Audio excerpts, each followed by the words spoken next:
ગામના ગોંદરે છાણા વીણવાની તો કોઈનેય મનાઈ ન હોય, તમે કેમ ના પાડો છો? ત્યારે શ્રીહરિએ રમૂજ સાથે મર્મમાં કહ્યું, આ છાણા અમારા બળદોના છે. બાઈએ થોડા ઠપકા સાથે કહ્યું, અરે, તમે તો સારા માણસ લાગો છો, અને સારા માણસો ક્યારેય સ્ત્રીઓને છાણા જેવી ક્ષુલ્લક વસ્તુ લેવાની ના પાડે નહીં.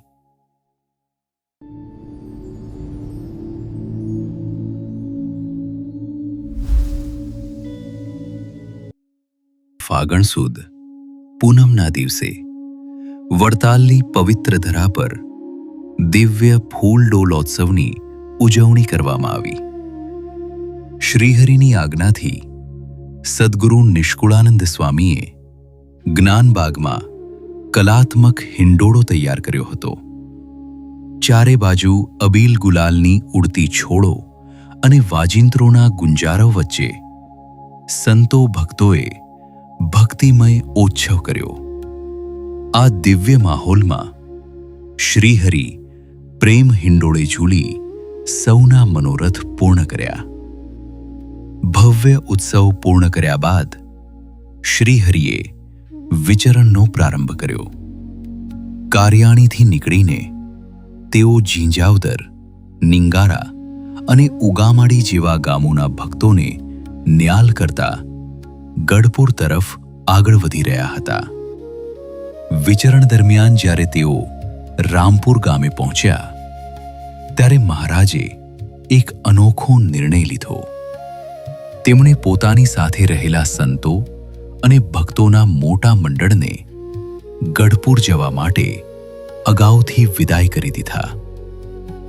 સાધારણ દ્રષ્ટિએ જોતા એમ લાગે કે મહારાજ એકાંત ઈચ્છતા હશે, પણ વાસ્તવમાં આ કરવા પાછળ શ્રીહરિનો એક ગૂઢ અને વિશિષ્ટ હેતુ હતો. ભગવાન કોઈ ભક્તના હૃદયનો આર્તનાદ સાંભળી રહ્યા હતા. રામપુરની ધરતી પર કોઈ એવો જીવ હતો જેની ગરીબાઈ અને ભક્તિ બંને ચરમસીમા પર હતા, અને તે ભક્તના ભાગ્યના દ્વાર ખોલવા માટે જ મહારાજે આ મંડળને વિદાય આપી. પોતે માત્ર ગાડાખેડુ સાથે રામપુરના પાદરમાં આવી પહોંચ્યા. રાત્રિના પ્રવાસ પછી થોડી વિશ્રાંતિ લેવા માટે શ્રીહરિ ગાડાના પાછળના ભાગ પર બેઠા. ગાડાખેડુએ પણ બળદોને છોડી તેમને પાણી પાઈને તાજો ઘાસચારો નીર્યો. એ સમયે રસ્તા પર પડેલા બળદના છાણા વીણવા માટે એક બાઈ ત્યાં આવી પહોંચી. છાણા ભેગા કરતા કરતા તે જેવી શ્રીહરિના ગાડા નજીક પહોંચી કે તરત જ અંતર્યામી પ્રભુએ તેને અટકાવતા કહ્યું, બાઈ, અહીંથી છાણા ન લેજો. પેલા બાઈને નવાઈ લાગી. તેમણે સહજ ભાવે ઉત્તર આપ્યો, ગામના ગોંદરે છાણા વીણવાની તો કોઈનેય મનાઈ ન હોય, તમે કેમ ના પાડો છો? ત્યારે શ્રીહરિએ રમૂજ સાથે મર્મમાં કહ્યું,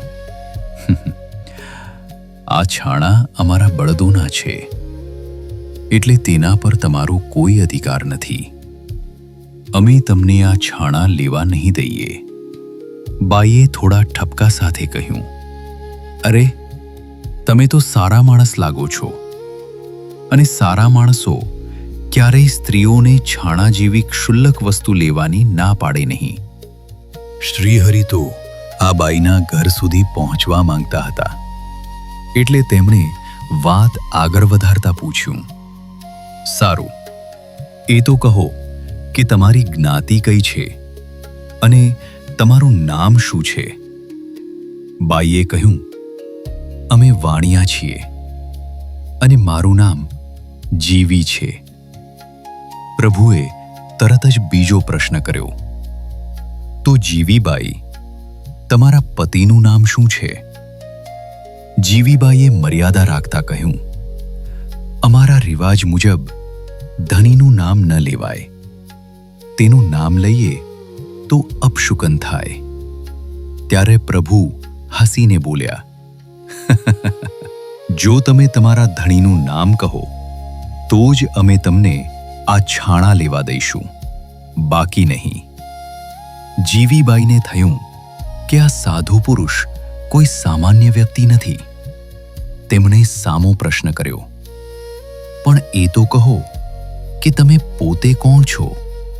ત્યારે શ્રીહરિએ પોતાનું સાચું સ્વરૂપ પ્રગટ કરતા ગંભીરતાથી કહ્યું, ગઢપુરના દાદા ખાચરના જે ગુરુ છે અને જે આખા જગતમાં સ્વામિનારાયણ તરીકે ઓળખાય છે, તે અમે પોતે છીએ. સ્વામિનારાયણ ભગવાનના ઐશ્વર્ય અને પ્રતાપની વાતો તો જીવીબાઈએ અનેકવાર સાંભળી હતી. સાક્ષાત પ્રભુને સામે જોઈ તેમનું હૈયું ભરાઈ આવ્યું. તેમણે અત્યંત નમ્રતાથી હાથ જોડીને પૂછ્યું, હે દયાળુ પ્રભુ, જો આપ જ પરમાત્મા હો તો પછી આપને મારા જેવા ગરીબના ધણીનું નામ જાણવાનું શું કારણ છે? જીવીબાઈ હજુ સમજી શકતા નહોતા કે આ પ્રશ્ન પાછળ તેમના આખા પરિવારનું નસીબ બદલાવવાનો પ્રભુનો દિવ્ય સંકલ્પ છુપાયેલો હતો. જ્યારે જીવીબાઈએ મૂંઝવણ વ્યક્ત કરી ત્યારે શ્રીહરિએ સ્મિત સાથે કહ્યું, કારણ છે એટલા માટે જ તમને પૂછીએ છીએ. આ સાંભળીને જીવીબાઈના મનમાં મંથન શરૂ થયું. તેમને થયું કે જો સામે સાક્ષાત સ્વામિનારાયણ ભગવાન ઊભા હોય અને તેઓ નામ પૂછતા હોય તો કદાચ નામ દેવાથી જે અપશુકન થવાનો ડર છે તે પ્રભુના પ્રતાપે ટળી જશે. આવા દ્રઢ વિશ્વાસ સાથે તેમણે મર્યાદા તજીને કહ્યું, મહારાજ, મારા ધણીનું નામ કમળશી શેઠ છે. શ્રીહરિ તો એ જ સાંભળવા માંગતા હતા. તેમણે તુરંત આજ્ઞા કરી, તો એક કામ કરો, શેઠને અત્યારે જ અહીં ગાડા પાસે બોલાવી લાવો. જીવીબાઈ દોડતા ઘેર ગયા અને કમળશી શેઠને સાથે લઈ આવ્યા. શેઠે જોયું કે એક તેજસ્વી આભા ગાડા પર બિરાજમાન છે, જેમનું મુખારવિંદ દિવ્ય શાંતિ આપી રહ્યું છે. તેમણે નમ્રતાથી દંડવત પ્રણામ કર્યા અને પૂછ્યું, હે પ્રભુ, આપે મને અહીં બોલાવ્યો, આ સેવક માટે શું આજ્ઞા છે? શ્રીહરિએ શેઠના જીવનની વિટંબણાઓ જાણતા હોવા છતાં પૂછ્યું, શેઠ, તમે અહીં રામપુરમાં શું કામ કરો છો? ત્યારે કમળશી શેઠે પોતાની વ્યથા ઠાલવતા કહ્યું, મહારાજ, મારી પાસે ધંધો કરવા માટે કોઈ મૂડી નથી. અત્યારે તો ઉધારે માલ લઈને જેમ તેમ વેપાર કરું છું, પણ એમાં માંડ માંડ મારું અને પરિવારનું ગુજરાન ચાલે છે. જીવનમાં બહુ મુશ્કેલી છે. ભક્તની આવી લાચારી જોઈ પ્રભુનું હૃદય દ્રવી ઉઠ્યું. તેમણે ઉદારતાથી પ્રસ્તાવ મૂક્યો, શેઠ, હવે ચિંતા છોડો.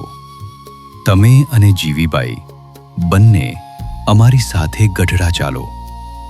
ત્યાં અમે તમને રહેવાની અને વેપારની સઘળી સગવડ કરી આપીશું. તમારો નિર્વાહ સુખેથી થશે અને સાથોસાથ રોજ ભગવાનના દર્શન અને સંતોના સમાગમનો અમૂલ્ય લાભ પણ મળશે. કમળશી શેઠને મહારાજના વચનોમાં સાક્ષાત ગંગા જેવી પવિત્રતા જણાઈ. તેમણે વિચાર્યું કે જે ભગવાનને મોટા મોટા દરબારો અને રાજાઓ પૂજે છે, જેમના સંતો પરમ ત્યાગી છે, તે જો મને સામેથી બોલાવતા હોય તો મારે જવામાં વાર ન કરવી જોઈએ. આ તો ભુક્તિ એટલે કે રોજી રોટી અને મુક્તિ એટલે કે કલ્યાણ બંનેનો સંગમ હતો. શેઠ તત્કાળ તૈયાર થયા અને શ્રીહરિએ તે દંપતીને પોતાના જ ગાડામાં બેસાડી ગઢપુર તરફ પ્રયાણ કર્યું. ગઢપુરમાં પહોંચ્યા પછી શ્રીહરિએ દરબાર દાદા ખાચરને વાત કરી. શેઠ માટે ઘર અને દુકાનની વ્યવસ્થિત ગોઠવણ કરાવી આપી. જોત જોતામાં શેઠનું જીવન બદલાઈ ગયું. હવે તેઓ રોજ સવાર સાંજ મહારાજના દિવ્ય દર્શન કરવા લાગ્યા અને સભામાં બેસીને કથા વાર્તાનું પાન કરવા લાગ્યા. જેમ જેમ શ્રીહરિનો મહિમા સમજાતો ગયો તેમ તેમ કમળશી શેઠ પોતાનું તન, મન અને જે કંઈ કમાણી થતી તે ધનથી ભગવાનની સેવામાં એક ચિત્તે જોડાઈ ગયા. જે રામપુરમાં છાણા વીણવા માટે સંઘર્ષ કરવો પડતો હતો તે પરિવાર આજે અક્ષરધામના અધિપતિના સાનિધ્યમાં પરમ સુખ માણી રહ્યો હતો.